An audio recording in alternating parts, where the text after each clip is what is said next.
Hi everyone, welcome back to the channel. So today we're going to be going over percentages. So what exactly is a percentage?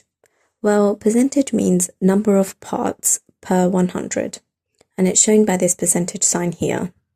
So for example, 50% of a number means 50 parts of it out of a total 100. And since 50 is 1/2 of 100, 50% means half of the total amount. Now, some key percentages that you need to know are firstly 25%, which is also shown as a fraction a quarter and the decimal 0.25. And if you have a look at the image below, it shows 1 part out of a total 4 is shaded, which shows a quarter, if you remember from the previous fractions video. The second percentage is 50%, also shown as a fraction a half and the decimal 0.5. And having a look at the circle below, it shows half of the circle shaded. The third percentage is 75%, which is shown as a fraction 3/4 and the decimal 0.75. And having a look at the circle below, it shows 75% of the circle is shaded and 25% or a quarter of the circle has been taken out. Okay? And finally, 100%. This means the total amount and is sometimes shown as a fraction 1. The decimal is just 1 because it's the total and it's not out of anything. And the circle is fully shaded, okay? Because it means it's a total amount. Now, first thing we need to know about percentages is calculating percentages of amounts, okay? So, a quick example is 22% of 120. How do we work this out? Well, if we had a calculator, then all we would do is we would put in the calculator 120 times 22 and click on the percentage sign and it will give you a percent, which is 26.4. Okay, now this will work in a calculator paper, but what if you had this question in a non-calculator paper? So the first thing you need to do is split 22% into amounts that are easier to work out, such as 10% and 1%. So in this case, 10% of 120 is just dividing it by 10. So you just take off the 0 and that gives you 12.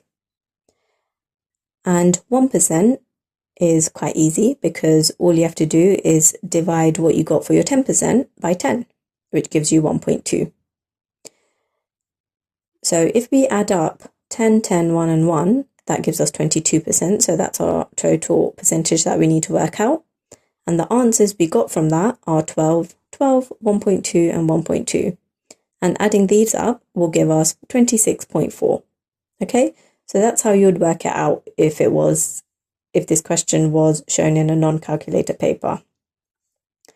Now the second thing you need to work out and know is percentage increases. Okay, so for percentage increases, the first thing you need to do is work out the multiplier, and the multiplier will always be greater than 1 because it's a percentage increase. So for example, John deposits £1,360 into his bank account, which has an interest rate of 2.2% per year. Assuming that he doesn't deposit or withdraw any money, how much money will he have in a year's time? So the first step is to work out the multiplier. Now, as its percentage increase, you add 2.2, which is your percentage, to 100, and that gives you 102.2. And then you divide 102.2 by 100, which gives you 1.022, and this is your multiplier. Okay? Now, the second step is to multiply your amount, which was 1,360, by your multiplier that you just worked out, so 1.022. And if you put that in your calculator, that will give you an answer of £1,389.92. Okay? Now, the third skill that you need to learn is percentage decrease. This is very similar to percentage increase. The only difference is that you need to subtract from 100 because your multiplier will always be below 1 as its percentage decrease. So following on from the same question, what if Jane decides to withdraw 25% of the total amount? So now she's got a total amount of £1,389.92, which we just worked out, and she wants to take out 25% of that. So as its percentage decrease, you subtract 25 from 100, which gives you 75, and then you divide 75 by 100, which gives you 0.75.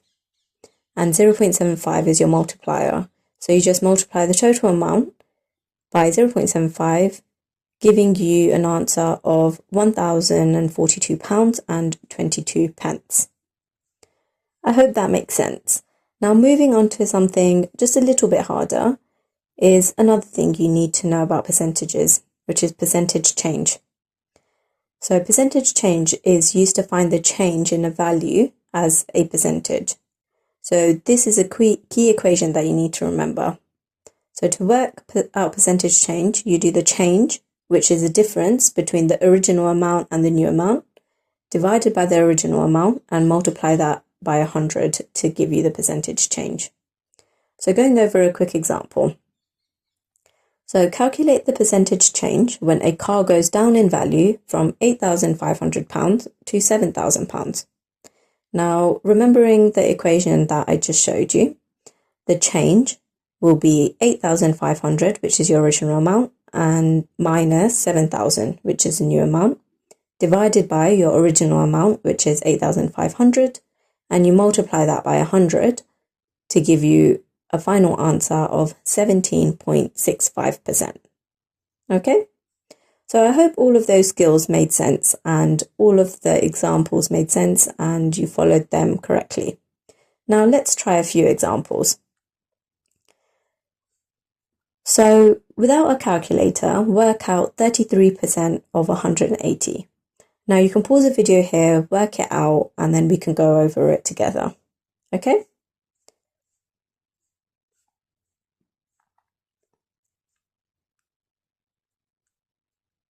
Okay, I hope you paused the video, had a go, and you got the answer right.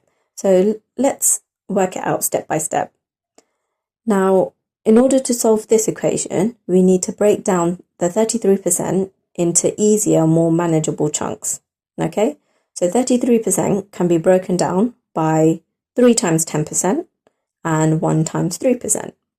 So 10% is a really easy amount to calculate because, again, all you need to do is divide by 10. So 10% of 180 is 18. And then 1% is just whatever you got for 10% divided by 10, which is 1.8. And then you just multiply your 10%, so 18 times 3, which gives you 54, and your 1% by 3. So 1.8 times 3 is 5.4. And then finally, all we need to do is add together this 30% amount and this 3% amount.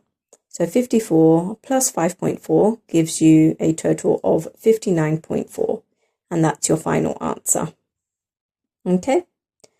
So moving on, Matteo scored 99 out of 150 on an exam. What is his score as a percentage? So again, you can pause the video here, have a go, and then we'll go over it together.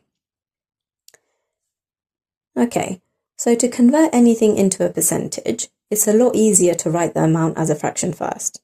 So if Matteo scored 99 out of 150, then we can write it out as a fraction. So it's the same as 99 over 150. And to convert a fraction into a percentage, you need to divide the top by the bottom and multiply by 100. Okay? So Matteo's score as a percentage can be calculated as 99 divided by 150 multiplied by 100, which gives you 66%. And that's your answer. Okay, so final answer is 66%. Now, the final question to go over is the price of a motorbike is reduced by 10%. In a sale, the new price is reduced further by 10%. By what percentage has the original price of the scooter been reduced in this sale? Okay, so to most people, this would appear a very easy question, and quite a lot of people in an exam would just write 20%. Sadly, this is incorrect. Okay, so the easiest thing to solve this equation is just to invent a price for the motorbike. Okay, anytime you have a question where they haven't given you an initial starting point price, the easiest way is to invent a price. So always choose round numbers such as 10 or 100, depending on what you're working out. So if the motorbike costs £100, then 10% will give a new value of £90. And then second part says the new price is reduced further by 10%. So if it's reduced again by 10%, 10% of 90 will be £9. So the new value of the motorbike will be £90, take away 9, which is £81. So the motorbike has decreased in value from £100 to £81. Now we work out the percentage change. As we set a theoretical value for the initial price of the motorbike to be 100, your original amount will be 100, and then your new amount will be £81. And going back and remembering the percentage change question, we minus 100 from 81, divide it by 100, multiply 100, and our final answer will be 19%. So I hope you got all of those questions right. Again, percentages, keep practicing, and always remember the skills that we went over in the beginning of the video. So thank you for watching, and like and subscribe to the channel.